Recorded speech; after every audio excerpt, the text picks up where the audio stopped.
Hello, everybody. Welcome. Again, my name is Pete Rizzo. I'm the editor for CoinDesk.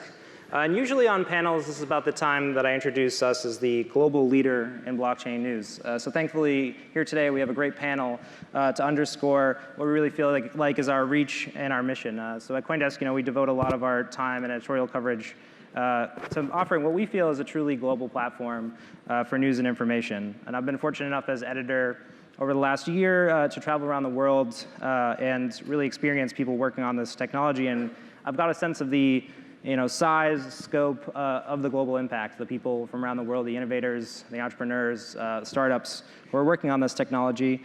But also what we find is that in every region, the technology is developing differently. People are facing new challenges, they're bringing new ideas, they're looking to attack specific problems. And with that, I think that's really going to set the stage for this conversation today. So I'm going to introduce our great panel today. We have, to my left, Vyteris Žilgavets. He's head of startups and innovation at the European Commission, where he's co-chair of the FinTech Task Force. To his left, we have Vincent Wang, Chief Information Officer at China's Weixiong Group, which is an auto parts maker conglomerate that has made blockchain a cornerstone of its smart cities program, and that also has a blockchain subsidiary, which is Weixiong Blockchain Lab, correct? And then to his left, we have NT Arun Kumar. He's a special representative of IT and innovation for the Indian government. And he's CEO of FinTech Valley, which is an initiative within the Indian province of Andhra Pradesh to develop FinTech. And that in the last few months and the last few years has been looking at blockchain and how to build it into his strategy. And finally, on the left, we have Nick Jurrietto. He's CEO and Managing Director of the Australian Digital Currency Commerce Association, or ADCA. And that's Australia's leading representative body for blockchain. And so as you're watching, remember you can follow along on Coindesk.com, where we have news and breaking information, and of course, hashtag Consensus 2017 if you're following along on Twitter as well. So with that, I think we're going to move to the first question, which is about weighing the responsibility versus the opportunity. And I think at CoinDesk, as we follow the industry and the technology as it develops, we see that blockchains are really being used for a variety of things. We see the UN is using blockchains to distribute aid in places like Jordan, where there are people in need. But that same technology is powering, also cryptocurrencies that are being used for large-scale ransomware attacks and things like that.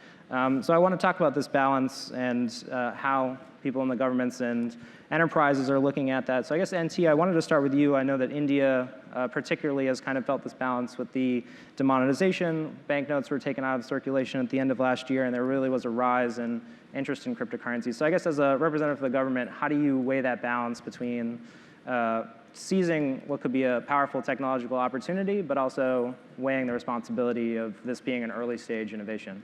Yeah, right. Thanks, Pete. Great question. I think you mentioned demonetization, which was really the kickstart of accelerating India's progress to digital. You look at a country of 1.3 billion people, and with the kind of legacy and challenges that we've had, this is a great opportunity and a tipping point for us to leapfrog into new types of technology, not just for the private industry, unlike the previous wave of IT outsourcing and services, but largely for citizen services. I think the biggest opportunity that we see is infusing tremendous amount of transparency and efficiencies into public governance systems. And through that, introduce greater transparency in citizen services, and then make sure that there is adequate public-private infrastructure participation to kind of push everything towards digital. You look at a state of Andhra Pradesh, one of the eighth largest state in India, with a population of about 50 million. It's a $100 billion startup state. The state is just 3 years old. And the chief minister has a vision that he wants to run the state as a digital enterprise. A number of initiatives going on. But I think the biggest challenge that we face are in multiple areas. One is, how do we skill a workforce, especially the kind of demographics that India has, into using and developing such digital technologies? So what we're doing is putting great emphasis on education infrastructure, new types of courses, new types of skilling programs. The second one largely is citizen perception. A country like India, which is just about gone into unique identification project, hugely successful, 1.1 billion people are on a unique identity and a database that is unprecedented, right? And as we do that, as we take that to the next level in creating an ecosystem of financial inclusion for the country, it's also important that the citizen perception around security, confidentiality, privacy are addressed. And I think that's where there's both a challenge as well as opportunity for the technology. And I think what the state of Andhra Pradesh wants to do is to really create an ecosystem of public-private participation, where the government comes in as a regulator and enabler, and largely to kind of orchestrate the data, the big data that is required to make this happen, while giving full empowerment to the private organizations to come invest, leverage this technology, and also participate in the reskilling of our workforce. So a number of other initiatives I'm sure we'll catch in the subsequent question, but I think our challenge and opportunity can be summarized in the same context as what I said. How about Peter? So I know you're working with the European government, and so how are you balancing that conversation, being an advocate internally, but dealing with people who may have a perception that is sometimes negative of this technology? Well, we're coming with a very pro-innovation and grasp the opportunities approach. In the Digital Single Market Midterm Review, we identified fintech and blockchain as two of the potential breakthroughs that can bring efficiency and more competition to various sectors in the European economy. We've set up a fintech task force which goes across the whole European Commission, bringing together the different colleagues, both coming from digital single market, financial regulation, also areas like data protection and consumer protection. Because something, while grasping very much the efficiencies, the opportunities, the innovation of the digital economy and blockchain for delivering various services, also beyond finance for areas like energy and transport. One thing we do want is that consumer protection doesn't get worse, that there's an opportunity to get transparent information on things that people might want to purchase, opportunities for recourse if something goes wrong. So again, a very pro-innovation approach. We're together with the European Parliament on this. We had a conference together. The Parliament is the directly elected deputies, and along with us, the executive arm. And we're working very much together in a way of looking at how the new generation of digital services can be rolled out, implemented, and what the role of the government authorities, also the member states, not just us, can be. So I guess I'd turn it over to Nick, as someone who's working more with startups, I guess, and enterprises to educate the government. I'm sure people are coming to you with some crazy innovative ideas, things that maybe they're not even sure could work, and they're not even really sure maybe what the impact would be. So I guess how do you translate this enthusiasm of ideas into a conversation with the people who are making decisions? Yeah, well, I think it's a consistent and patient dialogue with the regulators. At EDCA, we go back and back over and over again to the regulators to just be there, be seen, to reassure them. Often it's about explaining that the principles that they're trying to achieve through in their mandate can actually be better fulfilled using a blockchain-based technology rather than something that should be a threat. The best example for us is in Australia, we developed the Australian Digital Currency Code of Conduct. And we took drafts of that document to the various regulators over and over again, got their feedback, incorporated the changes. And that built real trust with the regulators. And so over time, they've come to see that we're not a group seeking special privilege, but rather somebody that's got an opportunity to help them reshape the way the economy works. So building that trust through consistent patient dialogue has been really important. So Vincent, I guess to you at the end here, I know China has offered, they're, on one hand, they're very progressive with blockchain technologies and investigating that. And in some respects, with some of the more open digital currency innovations, it seems like they've been a bit more reticent. So I guess how do you have the conversation with them, and how do you introduce the topic, and I guess how do you engage with them? Okay. Yep, thank you for the question. The Wanxiang Group has been early in the introduction and cultivation of blockchain technology in China. And we're working on applying that influence, early influence, to generate more social economic value with the blockchain. So as all new technologies, When Chinese regulators and Chinese industries look at blockchain, it sees both a risk of a new technology and the great value it could bring. Right? So the adoption, the path of adoption for blockchain in China will be a continual path to balance the risk and the value created. Right? So we are doing our best to shift that balance toward adoption. So there are two things we're working on. There are two fronts of this drive for greater adoption. One is that we work very closely with the government agencies, for example, Ministry of Information, Industry and Information Technology. We're working with them to establish a national level blockchain base, R&D and ecosystem base in Eastern China. So this way, we work with the government not only in standardization, in protocol, also in managing an open source ecosystem that will bring all flavors of blockchain technologies into China, be tested, be validated with various industry adoption models. And then we would, this all with a clear goal of shifting that balance towards the economic value and social value it created in front of the regulators. While doing this, we are very encouraged by science in the Chinese regulation, Chinese government. For example, there's the creation of China Digital Currency Institute. Now, it's very important to note that this is the institute. It's not a commission. It's not a policy commission. It's not regulation per se. It's an institute that indicates a clear willingness, as articulated by Mr. Li back in last September's International Blockchain Week, that Chinese government early on wishes to incorporate the regulatory logic with the technical logic of blockchain technology. I think this is definitely the right way to go. We're working very closely with them. So institute leading the regulation of blockchain technology is an encouraging sign. Secondly, this blockchain forum that we've been working on with MIT also indicates a clear willingness to co-opt the energy of open source community for the greater goods of the society. The second prong of our approach, of our strategy to drive adoption, is we take blockchain from evangelism to industry value creation. So, for example, Wanxiang has we have a $28 billion smart city project in Eastern China. So we feel that this is the kind of project that give us opportunities to test out blockchain technology in actual usage.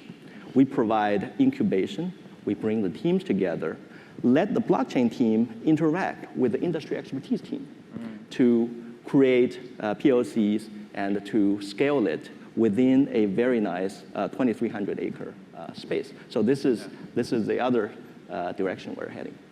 I guess another balance that I wanted to discuss is startups and enterprises who are both kind of racing or experimenting and trying to implement this technology in different ways. One might want to get ahead of the other sometimes, work with the other in different areas. So I guess I wanted to turn this over to Nick. I know Australia has been kind of a unique environment here, especially with the double taxation for digital currencies. I guess how do you advocate for people in government? How do you get them to see the value or how do you strike the balance between them helping startups harness the technology versus the incumbents who they might have a trusted relationships with already? Yeah, so the startup community is quite dynamic and innovative in Australia. There's no shortage of great ideas that people are coming up with on how to use blockchain technology. Like any startup, their issues tend to be how to scale, how to access finance, how to develop a full business plan. And there are government support programs that help them with that. It's not special to blockchain. As far as the corporates are concerned, so ADCA has members who are both startups and corporates. It's really about making sure that they are exposed, I guess, to that startup community, and there's an opportunity for each to learn from the other, and that the regulations and the principles that we advocate are neutral between them, and allow, I guess, the market to do its work. Some of those startups, will be the unicorn that will create a great success. Others will get bought by some of the corporates along the way, and they'll be happy with that. So Piteris, I know that in Europe specifically, we're seeing a lot of activity in the post-trade area, and there's a lot of startups working in that area. So I guess as someone who comes from the position of government, I guess, how do you see startups that are working on critical infrastructure pieces? How do you balance letting them kind of test out some of their ideas with, again, people you have relationships with who are also working on it? Well, I mean, I have startups in my title, and I was one of the people responsible for our Startups to Scale Up's policy document. So obviously, we're very much working with the Startup Europe Partnership and also funding opportunities to support startups in areas like blockchain and others. But on the other hand, something that we do also emphasize very much in our policy document is that we want to help with the collaboration of startups, with mid-caps, with bigger corporates. So let's say if we talk about post-trade, with the financial sector, with the banks, with market firms. So I mean, there's a potentially, though I don't like to use the term win-win, it sounds a little bit naive, but I mean, there are a lot of opportunities there. And I would also underline our FinTech task force that I'm co-chair of is for all sizes of enterprise. So it's for the innovative digital technologies in the financial sector. We don't talk about legacy IT and the banks, but we want to very much work with anybody who's using these types of approaches. And then I'll finish by saying both in our communications on the startups and scale-ups and in some initiatives that I can describe a little bit later on regulatory sandboxes, which is a way that regulators can work on live testing with enterprises who want to try out a new idea, for instance, blockchain. Again, all sizes of enterprise are foreseen. It's not just the startups, but the startups obviously are sometimes people who need extra help, especially with some regulatory or policy frameworks, because they don't have an army of lawyers and many people to advise them. So I mean, we do have a certain way of trying to help them a little bit more, but again, we think that the digitization of our industry, the digitization of the players that are already big now, is also an important way to promote innovation. So I guess, NT, I would be curious about your take on that. One of the goals you said is sort of inclusion, bringing more people within the systems of trust that we have today. So how do you look at the startup enterprise balance as you're developing your strategy? I think it dovetails into the broader startup ecosystem that's become pretty vibrant in India. There is a stated central government and several state governments that are not just encouraging startups, but have very, very friendly incentives and policies that enable startups to succeed. And I guess if you look at the whole IT industry, it's at the cusp of transformation in India.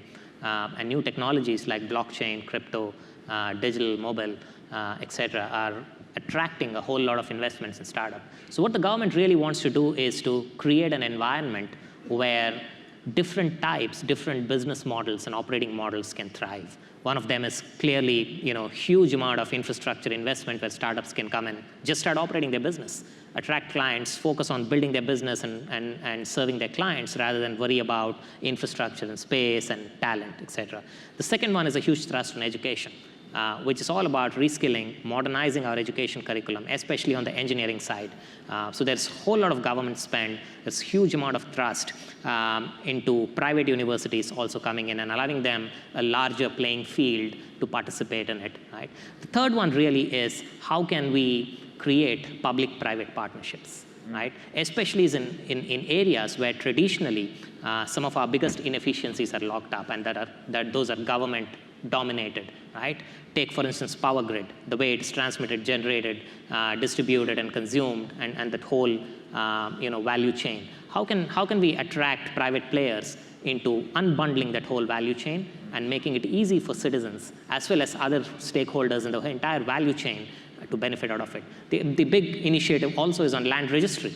How can we infuse greater degree of transparency into that, and how can we make sure that citizens have the right access and the right searchability, right? So there are several projects where we're building use case repositories. We want to bring the entire industry ecosystem into it and allow them the opportunity and the flexibility to say, here is a wide range of innovative operating models available. You choose what you want to do. The government will be more than glad to be an accelerator and enabler of the whole thing. So that's the role we're playing. At the same time, there is a lot of work going on behind the scenes on policy, right? With the central bank, with the ministries, in terms of determining what's the right path that the country should take. in terms of some of the more critical government-related policy decisions. Cryptocurrency is one.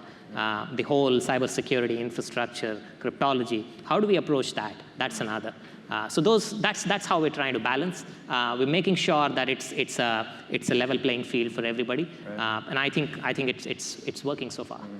And so I guess, Vincent, I would ask the question to you as an enterprise or someone from a large company. I know that when you announced your Smart Cities program, you also launched a blockchain incubator or an incubator to look at some of these companies. So how do you work with them to balance your needs and your vision with their vision to be very successful, maybe pursue and become the next unicorn or something like that? How do you strike that balance with them?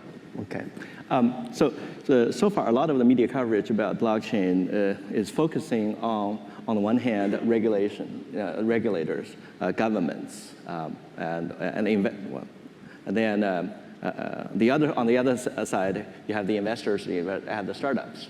But I think if blockchain is to take off, which I believe it will, there is a silent majority that does not often speak up. That is the industries who will see value created by blockchain. So let's do a mental experiment, right? So you take a blockchain-empowered solution, scaled solution down the road. Right? Let's say if the contract is worth $100 million, what percentage do you think blockchain per se, the blockchain expertise, that layer of blockchain-only expertise will take? What, 3%, 5%? The important thing is that for blockchain company, for blockchain startups, working with the industry is to use blockchain at the entry point and at a strong differentiation, to build industry solutions that are otherwise not possible for blockchain. It's not the direct harvesting of the blockchain technical value. It's a harvesting of the value, of a vast value enabled by blockchain, and in many cases, blockchain only.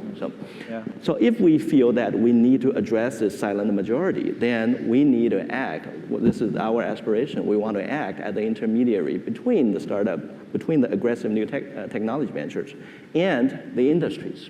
This is what we have been doing with, we have created a Silicon Lake initiative in Eastern China. This is the first ever, on the one hand, it's the first ever government-sponsored national level R&D base for blockchain.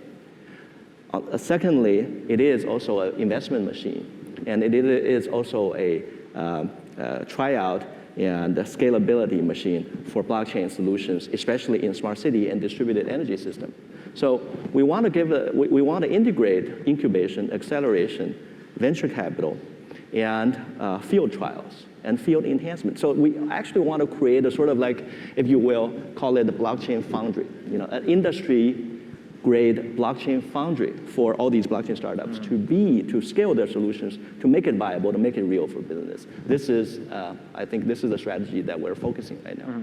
I want to go back to a point that you made about networks, that a lot of, the strength of a blockchain really is the ecosystem of people we're finding.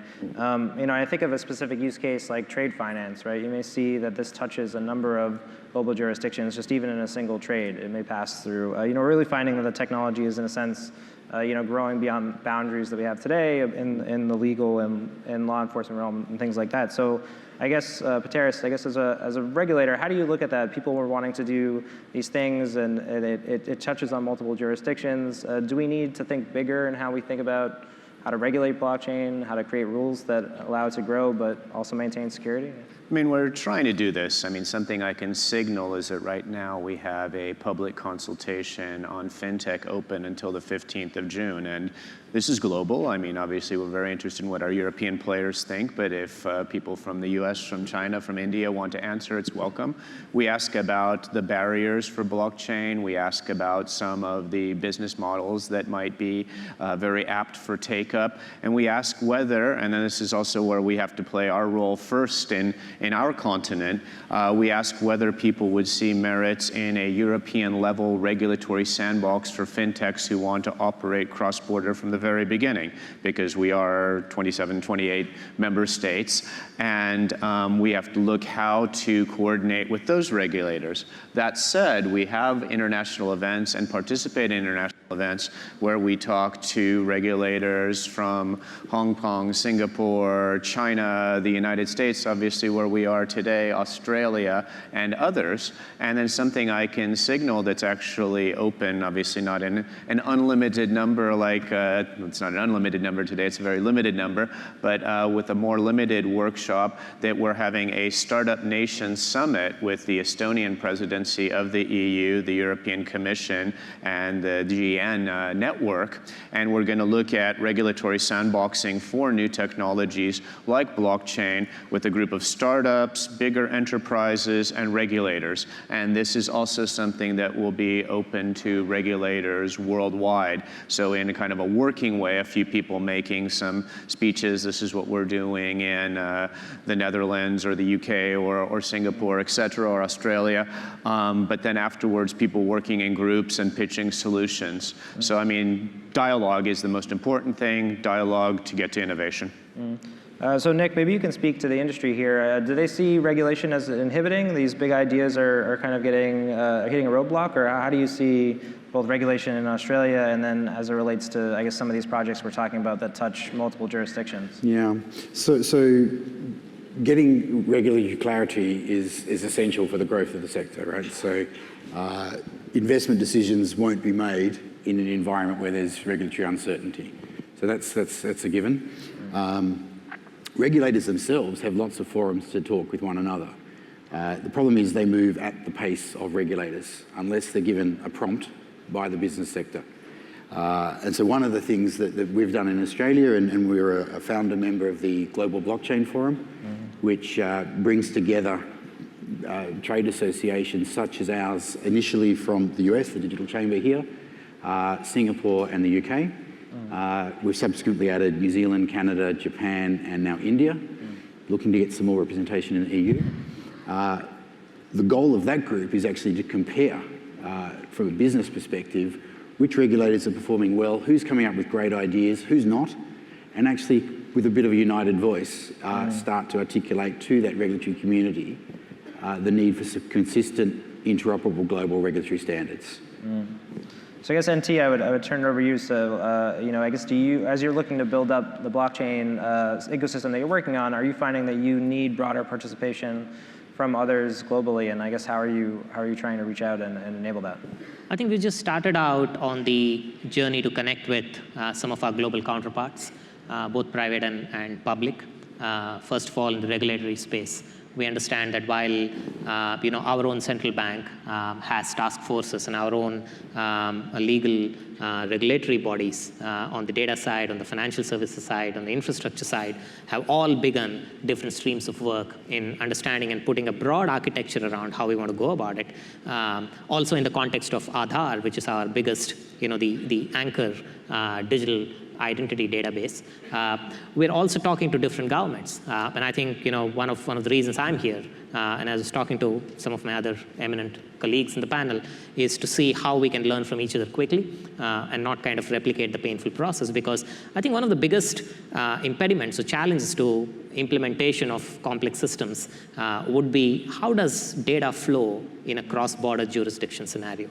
So the regulators must come together. It's not just each country trying to regulate, but I think there needs to be a more cross-border orchestration of how we do that.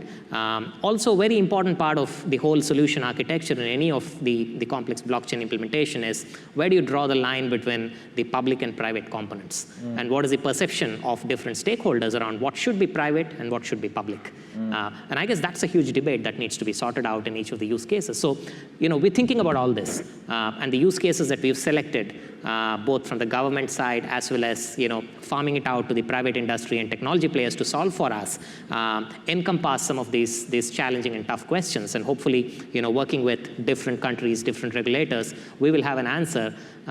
And I guess, unlike in the past, I go back 20 years, the birth of internet, and looking at the last 2 decades of the journey with the internet and how the regulators have responded, how the commerce and industry have responded, I think we've got a huge opportunity to kind of collapse that learning and to straightforward go into an international cooperation among regulators, among policymakers, as much as organizations like yours are trying to bring the private players and the technology platforms together, right? So I think that's very important that we create this superset of collaboratory architecture as we embark on each of our countries' initiatives. And we're very keen to kind of participate in all of that. We're very active in those forums, and we'll make sure that whatever we do in India has global visibility, and whatever happens in other countries that are kind of leading and setting an example, benchmark and use cases, we kind of adopt them faster and open up the markets both ways.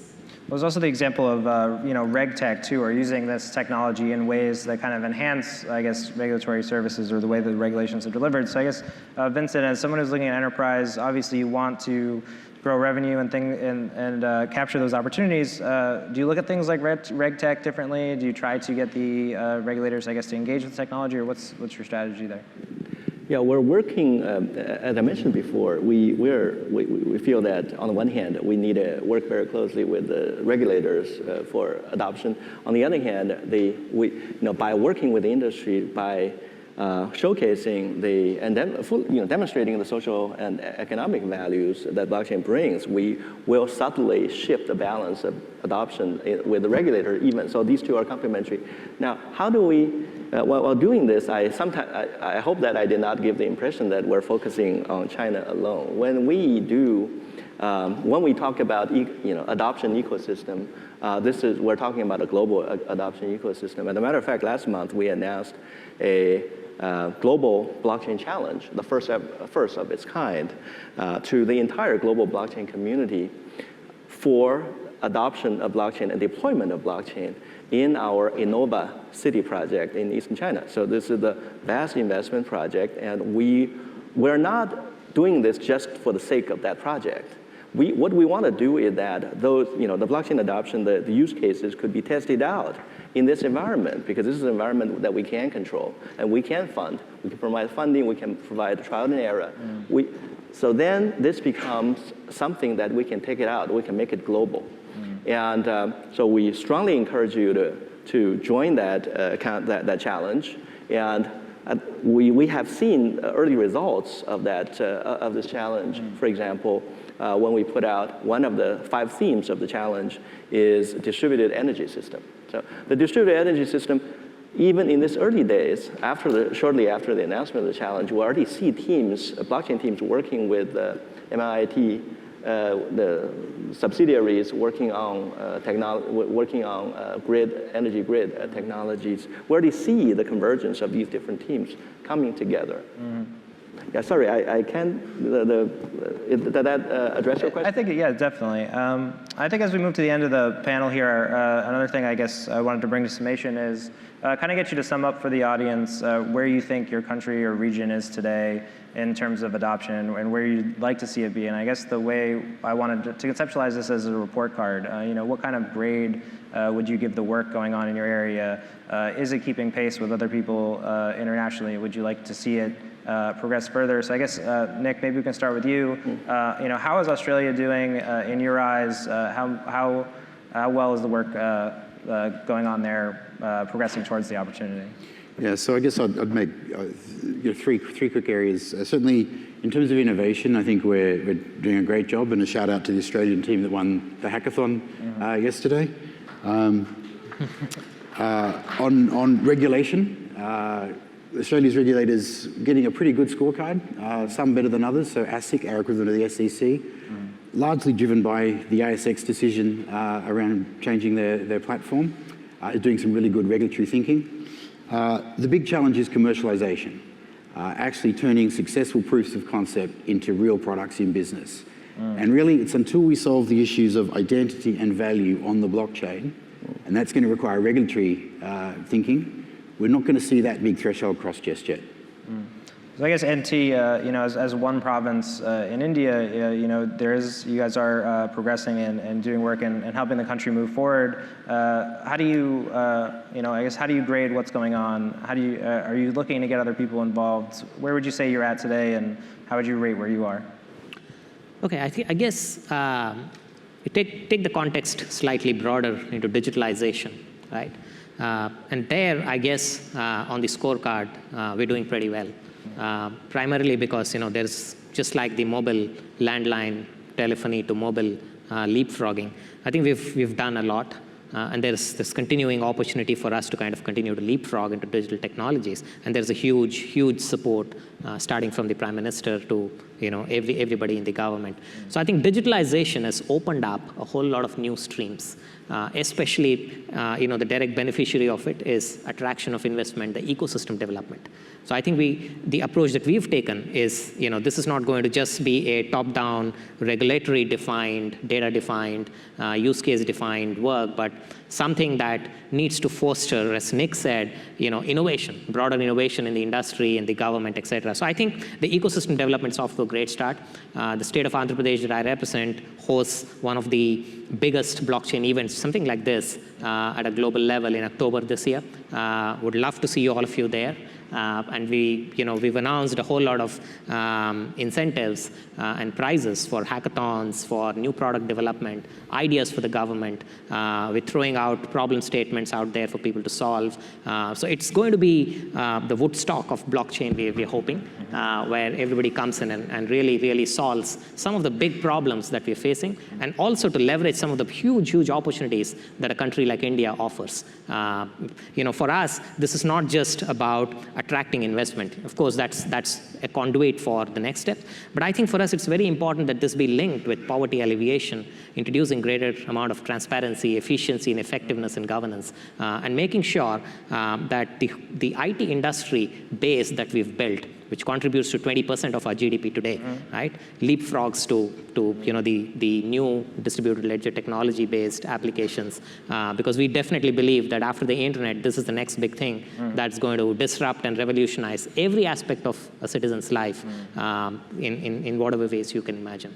All right, so we're short on time here. Vincent, quickly, one enterprise of a growing number in China. How would you rate China's progress on blockchain so far? Quick score. A, B, or how do you feel like China is doing on blockchain? Just kind of quick summary. Where do you feel like China is at today in development? Right. I think there's a great. China is known for strategic patience when it comes to both diplomacy and economic policies. So we're confident that the interest of China in blockchain will be long sustained. In the meantime, when we talk to our partners and clients, I want to make sure that we want the blockchain development, in terms of making it real for business, we will not test people's patience. That strategic patience is not shared across industries. So there's a huge enthusiasm in China these days from all kinds of industries, supply chain finance, provenance, and energy, in blockchain, so Medicare and healthcare. So we want to make sure that the industry-ready validation can be provided to them ASAP. Well, I'm encouraged. I find it encouraging that by a reality in China, that is, in many hugely important industries, the incumbency is relatively low. It doesn't have a well-established incumbency like in the West, right? For example, the personal credit system in China is not as well established as in the US or in EU. Now, this is a great opportunity for that balance between value and risk to shift in favor of blockchain in China. So this is the main, I would say, main argument in both the short term and the long term for blockchain to receive broader and broader adoption in China. And hopefully, many of these adoptions will benefit from global participation and will take off from China and be adopted across the globe. Final words? Final words, we're working very hard on regulatory and supervisory innovation to enable blockchain and other new technologies. Quick name check, you have things going on with Luxembourg's InfraChain, a framework being set up in France, a transaction hub in Poland, cities like Antwerp and Vilnius getting on the blockchain train and really moving from proof of concept further into pilots, hopefully into implementation. And then our last words, we're actively participating at the ISO level in the blockchain standardization, looking among other things how we can make smart contracts, also contracts in the legal framework, framework, not just code, that hopefully will work really well. And we're having a European meeting on the 3rd and 4th of July of the standardization authorities. But I mean, of course, this is an area that we need to work with startups and enterprises and other global players. Great. Thanks to our panel. Give them a round of applause. They came a long way to be here today, so thank you.